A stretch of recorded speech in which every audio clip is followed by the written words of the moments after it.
नमस्कार दोस्तों, मैं विजय कुमार आप सभी का आपके अपने इस YouTube चैनल सॉलिड पैसा पर स्वागत करता हूं। पोस्ट ऑफिस का जो बचत खाता है उसमें आपको जो है 4% जो है ईयरली जो है इंटरेस्ट दिया जाता है।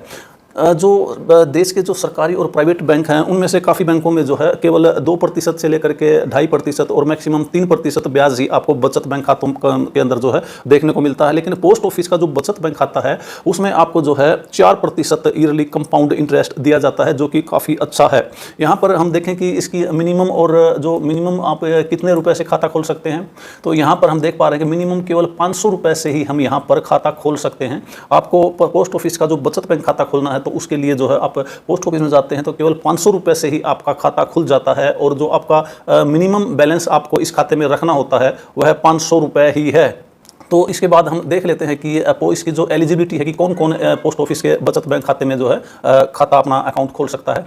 जो पोस्ट ऑफिस का जो बचत बैंक खाता है इसमें कोई भी जो है भारतीय नागरिक, इसके अंदर सिंगल कोई भी इंडिविजुअल, कोई भी व्यक्ति जो कि भारतीय नागरिक हो इस स्कीम में अपना खाता यानी कि खोल सकता है। पोस्ट ऑफिस का बचत बैंक अकाउंट में जो है खाता खोल सकता है। और जो एनआरआई होते हैं यानी कि जो भारतीय विदेश में रह रहे हैं वह जो है पोस्ट ऑफिस का बचत बैंक खाता नहीं खोल सकते हैं। कोई भी सिंगल अडल्ट जो जिसकी उम्र 18 साल से अधिक हो यह खाता खोल सकता है, और 18 साल से कम का उम्र का भी जो है खाता या खोला जा सकता है, माइनर अकाउंट।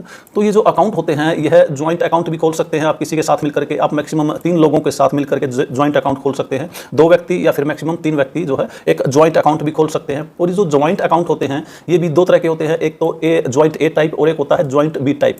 जो ज्वाइंट ए टाइप होता है इसमें जो है खाते को ऑपरेट करने के लिए, खाते में पैसा जमा करने के लिए, निकासी करने के लिए जो है जितने भी जमा करता है सबके हस्ताक्षर की आवश्यकता होती है। जैसे अगर 2 लोगों ने मिलकर के ज्वाइंट ए अकाउंट खोला है तो दोनों के हस्ताक्षर जो है जब भी पैसा निकलवाते हैं बचत खाते से तो जरूरी होंगे। और जो ज्वाइंट बी अकाउंट है इसमें जो है कोई भी जो है 2 अकाउंट लोगों ने अगर मान लो अकाउंट खुलवाया है तो उनमें से कोई भी हस्ताक्षर करके पैसा निकाल सकता है, पैसा जमा कर सकता है। के बाद जो है जो एक माइनर का खाता भी जो है खोला जा सकता है उसके माता पिता के द्वारा। अगर कोई 18 साल से कम उम्र का बच्चा या बच्ची है उसका खाता खोलना चाहते हैं तो उनके माता पिता के द्वारा वह खाता खोला जा सकता है। ऑपरेटर जो है उनके माता पिता को ही या लीगल गार्जियन जो भी है उनको ही माना जाएगा। इसके अलावा कोई जो है अनसाउंड माइंड का कोई व्यक्ति होता है, मानसिक रूप से अस्वस्थ जो व्यक्ति होता है उसका खाता भी उसकी जिसकी देखरेख में वह रहता है या उसके माता पिता के द्वारा, लीगल गार्जियन के द्वारा खाता खोला जा सकता है। और इस तरह के खातों को जो है आजकल जो है एथोराइज्ड अकाउंट के नाम से जाना जाता है।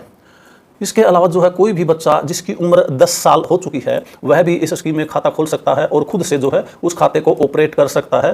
उनको जो है पढ़ने लिखने का ज्ञान होना चाहिए और पैसे के लेन देन की जानकारी होनी चाहिए। जो सिंगल अकाउंट है बचत बैंक खाते में, सिंगल अकाउंट मतलब एक व्यक्ति सिंगल अकाउंट केवल एक ही खोल सकता है। 2 सिंगल अकाउंट जो है पूरे भारत में कहीं भी नहीं खोल सकता है। लेकिन यदि वह जो है ज्वाइंट रूप से किसी के साथ खाता खोला है तो अलग से एक सिंगल अकाउंट खोल सकता है, या किसी एक व्यक्ति के साथ अगर मान लीजिए किसी ने खाता खोल लिया है ज्वाइंट में तो किसी दूसरे व्यक्ति के साथ एक खाता और ज्वाइंट में खोल सकता है। इस तरह से अलग अलग व्यक्तियों के साथ जो है ज्वाइंट रूप से कितने भी खाते खोले जा सकते हैं। लेकिन सिंगल अकाउंट जो है सिर्फ एक ही अलाउड है, एक से ज़्यादा सिंगल अकाउंट अलाउड नहीं है। बात आती है क्या ये जो खाता है पोस्ट ऑफिस का जो बचत बैंक खाता है इसको सिंगल से ज्वाइंट अकाउंट में और ज्वाइंट से सिंगल अकाउंट में कन्वर्ट किया जा सकता है।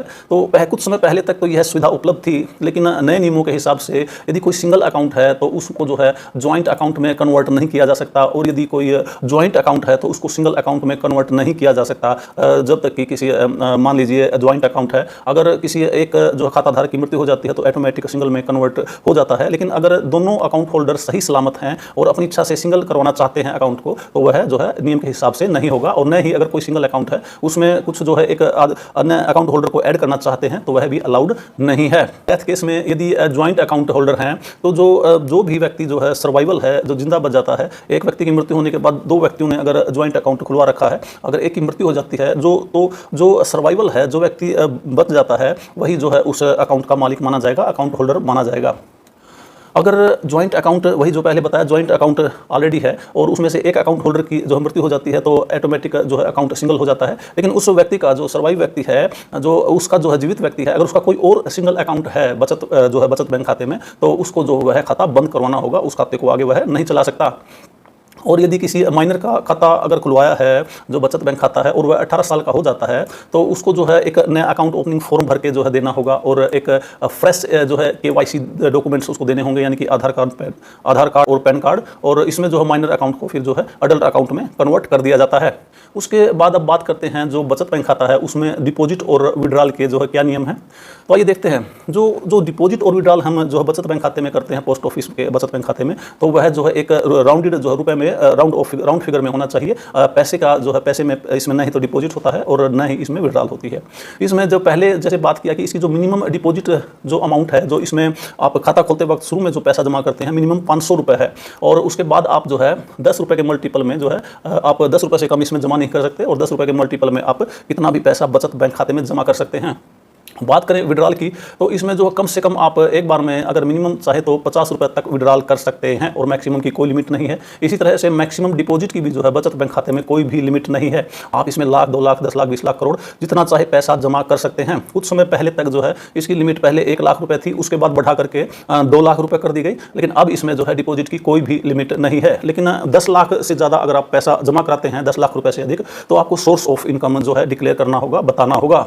और यदि आप किसी विड्रॉल अगर इस पोस्ट ऑफिस के बचत बैंक खाते से कोई विड्रॉल करना चाहते हैं, और विड्रॉल करने पर जो मिनिमम बैलेंस है वह 500 रुपये से जो है कम जो है पड़ता है, 500 रुपये से कम हो जाता है, तो वह विड्रॉल आपको अलाउड नहीं की जाएगी। अगर किसी केस में आपका जो है जो बैलेंस जो है एक फाइनेंशियल ईयर में 500 रुपये से कम होता है, तो आपको पेनल्टी के रूप में जो है 50 रुपये आपके खाते से काट लिए जाते हैं, और इस तरह से 50-50 करके आपका खाते का जो है बैलेंस धीरे धीरे खत्म कर दिया जाता है, और लास्ट में उस खाते को जीरो करके क्लोज कर दिया जाता है। इसलिए आप हमेशा ध्यान रखें कि आपके खाते में मिनिमम 500 रुपये हर वक्त होना चाहिए, ताकि आपका खाता सुचारू रूप से चल सके। यहाँ पर हमने बात की कि इसकी जो मिनिमम जो डिपॉजिट लिमिट है 500 रुपये है, यानी कि आपको इसमें जो है 500 रुपये कम से कम जो है हर वक्त रखना ही होगा। यह इसका जो है मिनिमम बैलेंस लिमिट है। यह मिनिमम बैलेंस लिमिट जो है बाकी जो है सरकारी और प्राइवेट बैंक हैं उनसे काफ़ी कम है। जो सरकारी बैंक हैं और प्राइवेट बैंक हैं उनमें किसी में जो है 5,000, किसी में 10,000, किसी में 12,000, किसी में 15,000, और यहाँ तक कि पीछे जो है एक बैंक ने तो उसमें जो है मिनिमम डिपॉजिट जो है 50,000 रुपये जो है उसकी लिमिट कर दी थी कि आप 50,000 रुपये तो आपको खाते में रखने ही रखने होंगे।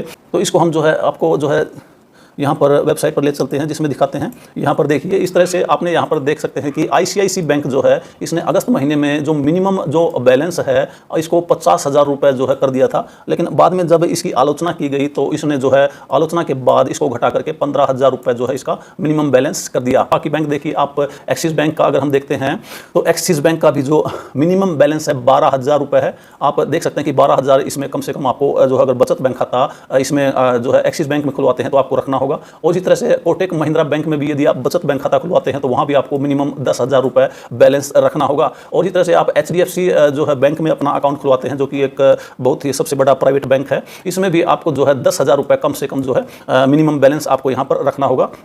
इसी तरह से IDFC फर्स्ट बैंक है, इसमें आपको 10,000 रुपये मिनिमम जो है बैलेंस रखना होगा। लेकिन यहाँ पर हम देखते हैं कि जो पोस्ट ऑफिस है, पोस्ट ऑफिस में केवल 500 रुपये से आप जो है बचत बैंक खाता चला सकते हैं और इस खाते की सभी सुविधाओं का फ़ायदा ले सकते हैं।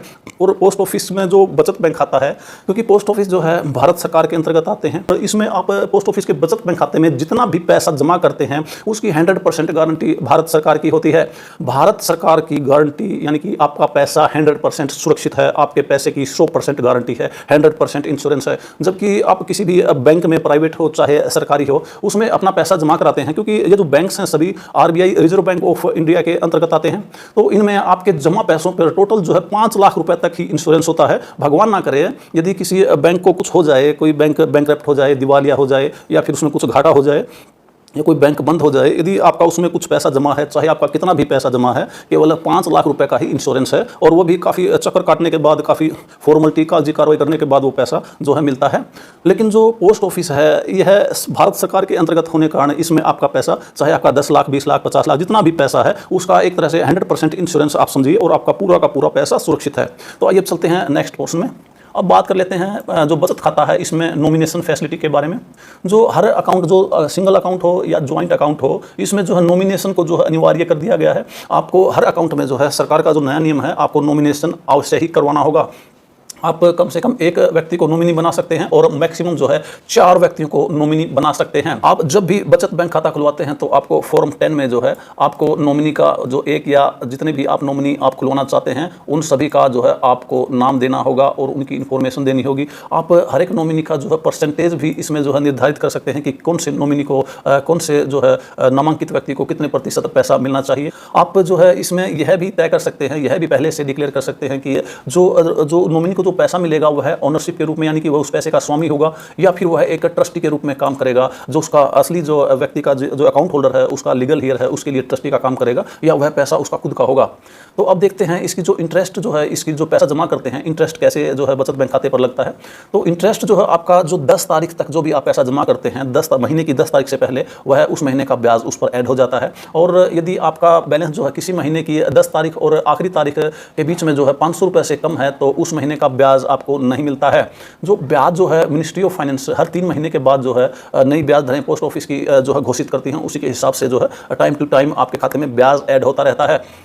जब भी आप बचत बैंक खाता बंद करते हैं तो जिस महीने आप बचत बैंक खाता बंद करते हैं उससे जो है पिछले महीने तक का ब्याज आपको दिया जाता है। Under section 80 TTA income tax के तहत जो है यदि आपके बचत बैंक खाते का ब्याज 10,000 रुपये जो है हर साल है, एक साल का ब्याज 10,000 रुपये है, तो वह जो इनकम टैक्स से फ्री होता है। लेकिन अगर 10,000 रुपये से ज़्यादा अगर आप ब्याज अर्न करते हैं आपके बचत बैंक खाते पर तो वह जो है टैक्सेबल होता है।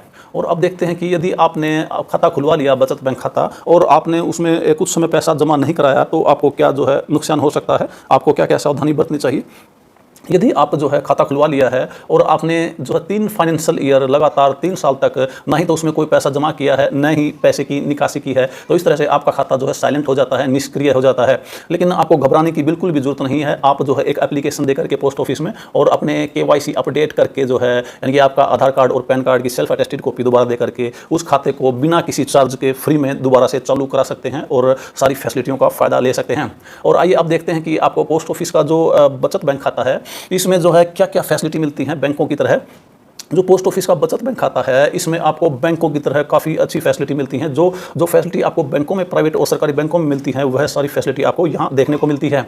सबसे पहले तो आप जब खाता खुलवाते हैं तो आपको शुरू में चेक बुक फ्री दी जाती है, आपको चेक बुक की सुविधा मिलती है। उसके बाद आपको यहाँ पर ATM कार्ड की सुविधा भी मिल जाती है। यहाँ पर जो ATM कार्ड मिलता है वह सभी बैंकों में आप यूज़ कर सकते हैं, किसी भी बैंक के ATM से पैसे निकाल सकते हैं। अगर आपका बचत बैंक खाता है तो आप ऑनलाइन बैंकिंग की सुविधा भी इसमें ले सकते हैं।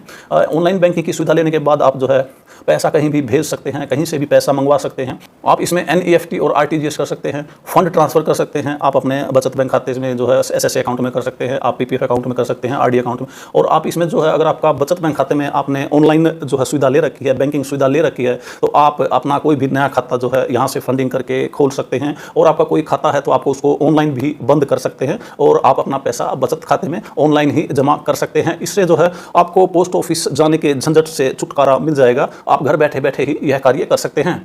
इसके अलावा आप जो है अगर आपका बचत बैंक खाता है तो वहाँ से आप अटल पेंशन योजना जो है आप चालू करवा सकते हैं। आपका जो है प्रीमियम हर महीने जो है बचत बैंक खाते से कट जाएगा और अटल पेंशन योजना में जमा होगा। आप बचत बैंक खाते से प्रधानमंत्री सुरक्षा बीमा योजना भी जो है आप स्कीम ले सकते हैं। यह 2 लाख रुपए का इंश्योरेंस है। और इसके अलावा जो है आप प्रधानमंत्री जीवन ज्योति बीमा योजना यानी कि PMJJBY भी जो है आप पोस्ट ऑफिस के बचत खाते से इसकी सुविधा ले सकते हैं। यह भी 2 लाख रुपए का जो है एक्सीडेंट इंश्योरेंस है। इसके अलावा अब जो है सरकार ने एक नई सुविधा चालू कर दी है, आप जो है eKYC अकाउंट भी खुलवा सकते हैं। इससे जो है eKYC अकाउंट का फायदा यह है कि आपको किसी तरह का कोई भी फॉर्म नहीं भरना होगा। यदि आपने पैसे जमा करने हैं तो केवल आपका जो थंब इंप्रेशन से ऑथेंटिकेशन से जो है बायोमेट्रिक ऑथेंटिकेशन से आप पैसा जमा कर सकते हैं और आप जो है बायोमेट्रिक ऑथेंटिकेशन से पैसा निकाल भी सकते हैं। आपको किसी तरह का कोई जो है फॉर्म भरने का झंझट आपको नहीं होगा, उससे आपको छुटकारा मिल जाएगा। तो यह काफ़ी अच्छी सुविधा है। तो आपको यह वीडियो पसंद आया है तो वीडियो को लाइक और शेयर जरूर कर दें। और यदि आप हमारे चैनल पर नए हैं तो चैनल को सब्सक्राइब भी कर दें ताकि इसी तरह की और इन्फॉर्मेटिव वीडियो आप तक पहुंचती रहे। तो मिलते हैं एक और नई वीडियो में एक नई इन्फॉर्मेशन, एक नई टॉपिक के साथ। तब तक अपना ख्याल रखें, खुश रहें, स्वस्थ रहें। वीडियो देखने के लिए आप सभी का बहुत बहुत धन्यवाद।